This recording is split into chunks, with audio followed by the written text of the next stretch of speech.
Hello everyone.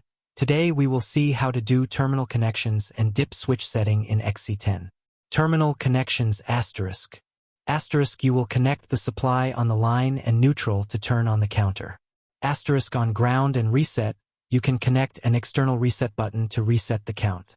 Asterisk on 12 volt, count and ground, you will connect NPN and PNP type sensors. Dip switch setting asterisk. Here we have 4 dip switches available. You can select it in rate or counter according to your application.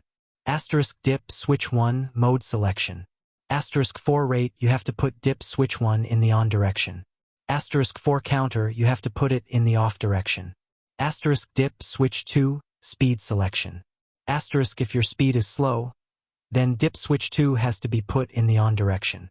Asterisk if your speed is high, then you can keep it in the off direction. Asterisk dip switch 3 front key reset. Asterisk if you want to enable front key reset, then you have to keep it in the on direction. Asterisk if you want to disable it, then you have to put dip switch 3 in the off direction. Asterisk dip switch 4 sensor selection. Asterisk if you have an NPN type sensor, then we will keep it in the on direction. Asterisk if you have a PNP type sensor, then we will keep it in the off direction. Counter mode operation asterisk. For counter mode, we will keep dip switch 1 in the off direction. Dip switch 2 is for speed selection. Dip switch 3 is for front key reset. To enable front key reset, we have kept it in the on direction. Dip switch 4 is for sensor selection. Now we have connected a PNP type sensor, so we will keep it in the off direction.